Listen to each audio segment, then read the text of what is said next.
మరపు రానటువంటి మహానేత, మాజీ ముఖ్యమంత్రి వర్యులు, గొప్ప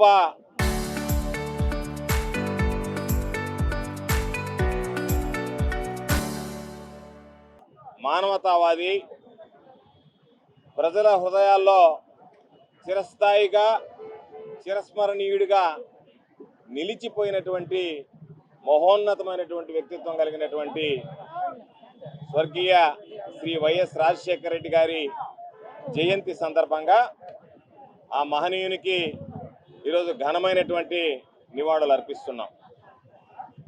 నెల్లూరు నగరంలో ప్రీతమ నాయకులు వైఎస్ జగన్మోహన్ రెడ్డి గారి చేతుల మీదుగా అత్యంత ప్రాధాన్యత కలిగినటువంటి ఈ సెంటర్లో, గాంధీ బొమ్మ సెంటర్లో ఆవిష్కరింపబడినటువంటి డాక్టర్ వైఎస్ రాజశేఖర రెడ్డి గారి విగ్రహానికి మా సోదరులు, శాసన మండలి సభ్యులు, నెల్లూరు నగర నియోజకవర్గ వైఎస్ఆర్ కాంగ్రెస్ పార్టీ ఇన్ఛార్జిగా ఉన్నటువంటి పర్వతిరెడ్డి చంద్రశేఖర్ రెడ్డి గారి ఆధ్వర్యంలో నేను, నాతో పాటు వైఎస్ఆర్ కాంగ్రెస్ పార్టీ స్థానిక నాయకులు, కార్యకర్తలు, ప్రజలు అందరం కూడా పాల్గొని ఆ మహనీయునికి ఘనమైనటువంటి నివాళులు అర్పించడం జరిగింది.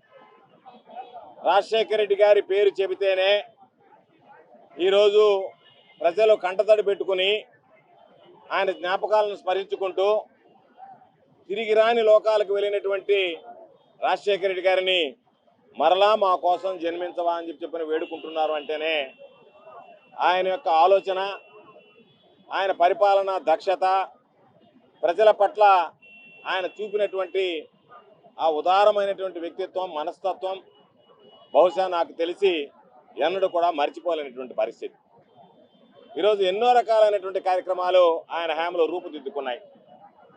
రైతులకు సంబంధించి జలయజ్ఞం ద్వారా సాగునీరు అందించి దాదాపుగా 68% గ్రామాలు వ్యవసాయం మీద ఆధారపడి ఉంటే ఏ ముఖ్యమంత్రి కూడా ఆలోచన చేయనటువంటి విధంగా నూతన ప్రాజెక్టులు నిర్మించడంతో పాటు ఉన్నటువంటి ప్రాజెక్టులను పునర్నిర్మాణం చేసినటువంటి ఘనత స్వర్గీయ రాజశేఖర రెడ్డి గారికి.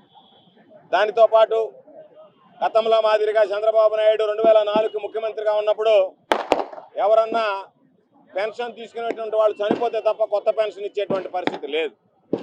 అటువంటి నేపథ్యంలో అర్హత కలిగినటువంటి ప్రతి ఒక్కరికి 75 రూపాయలు ఉన్నటువంటి పెన్షన్ 200 రూపాయలకు పెంచి ఆ 200 రూపాయల పెన్షన్ అర్హత కలిగినటువంటి ప్రతి కుటుంబానికి ఇచ్చి ఈ ప్రపంచంలోనే ఏ రాష్ట్రంలో లేనటువంటి విధంగా సామాజిక భద్రత కల్పించినటువంటి మహోన్నతమైనటువంటి ఆరోగ్యశ్రీ సేవల ద్వారా పేదవాడు ధనవంతుడితో సమానంగా కార్పొరేట్ ఆసుపత్రులకు వెళ్ళి వైద్యం చేయించుకునేటువంటి ఆరోగ్యశ్రీ పథకం ద్వారా ఈ సమాజానికి ఆరోగ్య భద్రత కల్పించినటువంటి ఎన్నో పేద కుటుంబాలు తమ కళలను సాకారం చేసుకోవాలని, తమకు సంబంధించినటువంటి బిడ్డలు చదువుకోవాలనేటువంటి ఆలోచన లక్ష్యంతో పనిచేస్తే వాటి గురించి ఆలోచన చేసి ఫీజు రీఎంబర్స్మెంట్ పథకాన్ని తీసుకొచ్చి ఎంతోమంది పేద విద్యార్థుల జీవితాల్లో వెలుగు నింపినటువంటి మహనీయుడు రాజశేఖర రెడ్డి గారు.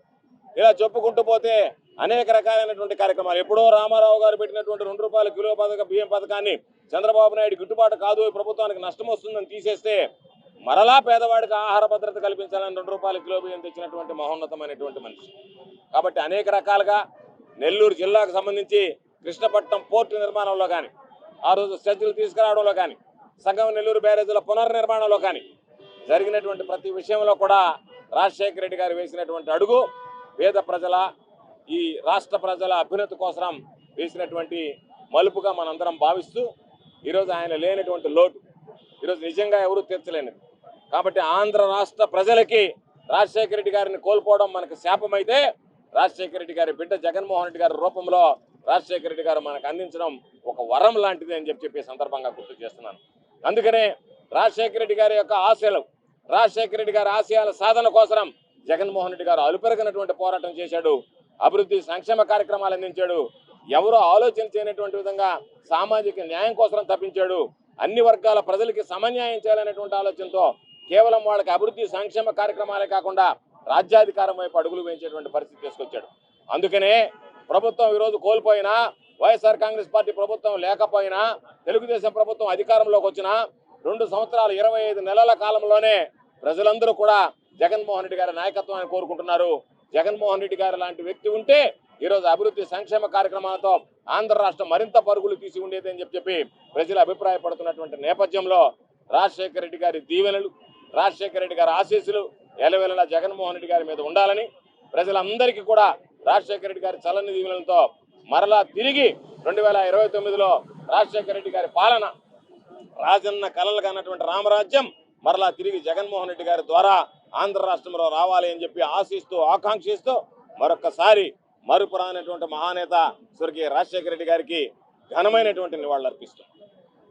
కూడా ఆయన తీసుకొచ్చినటువంటి అనేకమైనటువంటి రీఫార్మ్స్ ఈరోజు భారతదేశ వ్యాప్తంగా అన్ని రాష్ట్రాల్లో కూడా అమలు చేసేటువంటి పరిస్థితి మనం చూస్తూ ఉన్నాం. కేవలం 5 సంవత్సరాలు ఈ చంద్రబాబు నాయుడికి 1000 సంవత్సరాలు ఆయుష్ ఇచ్చి 100 సంవత్సరాలు ముఖ్యమంత్రి అయినా కూడా కనీసం ప్రజలకు మంచి చేయాలని కానీ, ఒక మంచి పథకాన్ని తీసుకురావాలని కానీ, ఆ రాజశేఖర రెడ్డి గారు కానీ జగన్మోహన్ రెడ్డి గారు కానీ చేసినటువంటి అనేకమైనటువంటి పథకాలలో కనీసం ఒక్కటైనా కూడా చేసేటువంటి మంచి ఆలోచన ఈ చంద్రబాబు నాయుడు గారికి వస్తుందని ఎప్పుడు కూడా ఆశించలే, ఊహించలేదు కూడా ఎవరు కూడా. మరి అలాంటి పరిస్థితుల్లో రాజశేఖర రెడ్డి గారు 2004లో ముఖ్యమంత్రి అయిన తర్వాత ఎవ్వరూ కూడా ఊహించినటువంటిది ఈరోజు భారతదేశంలో ఒక రీఫార్మ్స్ తీసుకురావడంలో కానీ, ఈ ఫీజు రియంబర్స్మెంట్ పథకాన్ని తీసుకొచ్చిన తర్వాత ప్రతి ఒక్క ఇంటిలో కూడా చదువుకున్న పిల్లల్ని ఈరోజు మనం తయారు చేసుకోగలుగుతా ఉన్నాం. ఈరోజు ఈ సమాజం ఇంత గొప్పగా అభివృద్ధి చెందగలుగుతా ఉందంటే ఆ రోజు తీసుకొచ్చినటువంటి ఫీజు రియంబర్స్మెంట్ పథకాన్ని కులాలకు అతీతంగా, మతాలకు అతీతంగా ప్రతి ఒక్కరూ కూడా ఎంతవరకు చదువుకున్నా కూడా వారందరికీ కూడా ఉచితంగా కార్పొరేట్ ఇన్స్టిట్యూషన్స్లో చదువుకునే అవకాశాన్ని ఫీజు రియంబర్స్మెంట్ ద్వారా కల్పించినటువంటి అవకాశం ఆ రోజు చూసాం. అదేవిధంగా ఆరోగ్యశ్రీ, పేదవాడు ఆ రోజు గవర్నమెంట్ హాస్పిటల్కి వెళ్ళి చాలని మందులతో అక్కడ అగచాట్లు పడతా ఉన్నటువంటి పరిస్థితుల్లో ఆరోగ్యశ్రీ తీసుకొని వచ్చి పేదవాడు ఏ కార్పొరేట్ హాస్పిటల్లోనైనా కూడా ఉచితంగా వైద్యం చేసుకునే అవకాశాన్ని కల్పించినటువంటి ఘనత రాజశేఖర రెడ్డి గారిది. అలానే 104, 108 కావచ్చు. అలానే రైతులు ఆ రోజు దీనావస్థలో ఉన్నప్పుడు 1994, 2004 మధ్యలో కరువు కాటకాలతో చంద్రబాబు నాయుడు గారి ప్రభుత్వంలో ఎక్కడా కూడా రైతు సంతోషంగా లేని సమయంలో ఉచిత విద్యుత్ ఇవ్వడంతో పాటు జలయజ్ఞం ద్వారా అనేక ప్రాజెక్టులను తీసుకొని వచ్చి ఈరోజు రైతు రాజులాగా తయారైనాడంటే ఆ రోజు రాజశేఖర రెడ్డి గారు తీసుకొచ్చినటువంటి రీఫార్మ్స్లో భాగమైన ఎవరు మర్చిపోలేరు. ఇలాంటి అనేకమైనటువంటి పథకాలు ఆ రోజు రాజశేఖర రెడ్డి గారు తీసుకురావడం కానీ, దానికి కొనసాగింపుగా జగన్మోహన్ రెడ్డి గారు కూడా అద్భుతమైనటువంటి రీఫార్మ్స్, నాడు నేడు ద్వారా గవర్నమెంట్ ఇన్స్టిట్యూషన్స్ని అద్భుతంగా తయారు చేసినటువంటి పరిస్థితి. అలానే గ్రామ సచివాలయాలను కానీ, ఆర్బీకే వ్యవస్థను కానీ, అలానే 9 గంటల ఉచిత విద్యుత్ కానీ, రైతు భరోసా కేంద్రాలతో పాటు రైతు భరోసా కింద రైతులకు చేసే ఆర్థిక సాయం కానీ, పిల్లలను చదివించుకునేటప్పుడు అమ్మఒడి పథకం కానీ, మహిళలకి ఆసరా కానీ, చేయూత కానీ, పెన్షన్స్ని తీసుకొని వస్తే 3000 రూపాయలకి పెంచడం కానీ, అది కూడా 66 లక్షల మంది వృద్ధులకి పెన్షన్స్ ఇవ్వడం, ఇలాంటి అనేకమైనటువంటి రీఫార్మ్స్ తీసుకొని వచ్చి ఈరోజు మనీ రొటేషన్ ఉండి అటు వ్యాపారస్తులు కానీ, డెవలప్మెంట్ కానీ అన్ని రంగాలలో కూడా మనం అభివృద్ధి చెందగలిగినామంటే ఆ మనీ రొటేషన్ జరిగినటువంటి కాలం జగన్మోహన్ రెడ్డి గారు మర్చిపోలేము. ఈ విధంగా అటు రాజశేఖర రెడ్డి గారు కానీ, జగన్మోహన్ రెడ్డి గారు కానీ ఈ రాష్ట్రానికి ఒక అద్భుతమైనటువంటి పరిపాలన అందిస్తే ఈ చంద్రబాబు నాయుడు గారు ఉన్నటువంటి అన్ని రోజులు కూడా చీకటి పరిపాలన చూస్తూ ఉన్నాం. మరి అలాంటి రాజశేఖర రెడ్డి గారిని ఈరోజు నెల్లూరు నగరంలో ఉన్నటువంటి వైఎస్ రాజశేఖర రెడ్డి గారి విగ్రహం దగ్గర పెద్దలు జిల్లా అధ్యక్షులు కాకాని గోవర్ధన్ రెడ్డి గారు కానీ, అలానే కాకాని పూజితమ్మ గారు మహిళా విభాగం రాష్ట్ర వర్కింగ్ ప్రెసిడెంట్గా ఉన్నటువంటి పూజితమ్మ గారు కానీ ఈరోజు ఈ కార్యక్రమానికి రావడం చాలా సంతోషంగా ఉంది. మరి వైఎస్ఆర్సీపీ నాయకులు, కార్యకర్తలు కూడా ఈరోజు పెద్ద ఎత్తున ఈరోజు ఈ కార్యక్రమానికి వచ్చి ఈ రాజశేఖర రెడ్డి గారికి నివాళులు అర్పించడంలో పాల్పంచుకున్నటువంటి ప్రతి ఒక్కరికి కూడా పేరు పేరున నమస్కారాలు, ధన్యవాదాలు తెలియజేస్తాను. ఆయనకి ఘనమైన నివాళులు అర్పించుకున్నాం. బహుశా రాజు ఎలా ఉంటాడో చూడని చాలా మందికి రాజశేఖర రెడ్డి గారిని చూస్తే రాజు ఇలా పాలిస్తాడని చెప్పి తెలుస్తుంది. ఎందుకంటే చాలా సార్లు విన్నాను, కథల్లో చెప్తున్నాను మా వాళ్ళు ఒక మాట అంటారండి, రాజు అంటే గద్దెకి కూర్చోకూడదు, ప్రజల సమస్యలు వాళ్ళ మధ్యనే వెళ్ళి తెలుసుకోవాలని. మొట్టమొదటిసారిగా ఒక ముఖ్యమంత్రి ప్రజల మధ్యలోకి వచ్చి పాదయాత్ర చేసి వాళ్ళ సమస్యలు తెలుసుకొని వాళ్ళ సమస్యలు తీర్చిన ఏకైక ముఖ్యమంత్రి, మొట్టమొదటి ముఖ్యమంత్రి బహుశా రాజశేఖర రెడ్డి గారు అయి ఉంటారు. ప్రజల కోసం పనిచేశారు, పేదల కోసం పనిచేశారు, రైతుల కోసం పనిచేశారు, ఎన్నో స్కీములు తీసుకొచ్చారు. విద్యార్థులకైతే ఏమి, ఫీజు రియంబర్స్మెంట్ అయితే ఏమి, రైతుల కోసం ఉచిత కరెంట్ అయితే ఏమి, జలయజ్ఞం అయితే ఏమి, ఇట్లా ఎన్నో స్కీములు తీసుకొచ్చారు. వాళ్ళ సమస్యలు పరిష్కరించాలన్న దిశలో పనిచేశారు. నిజంగా ఈరోజు రాజశేఖర్ రెడ్డి గారు మన మధ్యన లేరు అనే నిజం ఈ రోజుటికి మింగుడు పడదు చాలా మందికి. ఆయన అంత ఆప్తుడైపోయాడు, ప్రతి ఒక్క ఇంటికి ఆప్తుడైపోయినటువంటి ముఖ్యమంత్రి అని చెప్పుకోవచ్చు. అయితే ఆయన లేదు అనే లోటు మనకి ఎంతో కొంత తీర్చడానికేమో ఆయన వారసుడే మన జగనన్న మనతోనే ఉన్నాడు. ఈరోజు మన కోసం ఆయనలాగే కష్టపడుతున్నారు. ఈరోజు అందరం కూడా ఆలోచించాల్సిన ఒకే విషయం అండి, ప్రభుత్వం ఉంటే ఒకలాగా లేకపోతే పవర్లో లేనప్పుడు ఒకలాగా ఉండే మనుషుల కంటే జగనన్న ఈరోజు ప్రజల మనిషిలాగే పనిచేస్తున్నారు. అది కేవలం రాజశేఖర్ రెడ్డి గారి దగ్గర నుంచి వచ్చినటువంటి గుణం అని చెప్పుకోవచ్చు.